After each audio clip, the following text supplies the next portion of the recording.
Umva ubusobanuro bw'izina. Izina ni ryo muntu. Ubusobanuro bw'izina Coletta. Coletta ni izina rikomoka mu Gitaliyani bivuye ku magambo abiri bateranya cora ndetse na eta, bikaba bisobanura umugore muto cyangwa se umugore ukiri umwana. Ariko kandi rino zina rifite amoko mu Kigereki.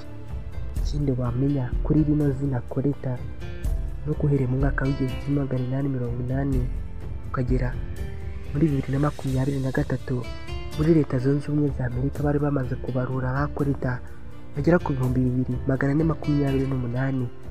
Birumvikana ko atari benshi cyane, ntabwo rino zina rikunze gukoreshwa muri Amerika.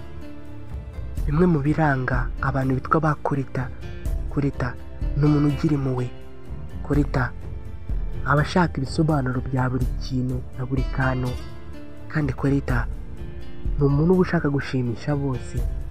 Coletta ni umuntu uba ushaka kwitangaho icyitegererezo, kandi Coletta akunda ibintu by'umwimerere, ibintu karemano. Coletta ikintu cyose agiye gukora aracyitondera. Coletta byinshi akora biramuhira. Coletta ni umuntu ukunda kuvumbura udushya, kandi Coletta agira intumbero. Coletta yanga gukora ibintu bitari buze kugaragaza umusaruro w'icyo yakoze.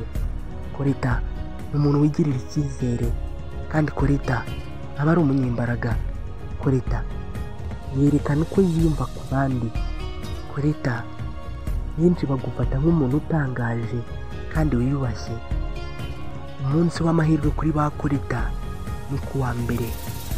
Imyuga ba Coletta bakunze gukora harimo ubwenjeniyeri, ubwanditsi, gufasha abantu, ababitsi, abagenzuzi, abarimu, abayobozi ndetse n'abacuruzi.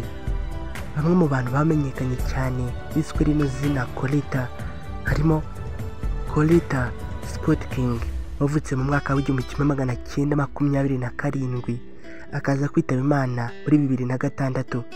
Uyu yari umudamu cyangwa se umufasha wa Martin Luther King Jr.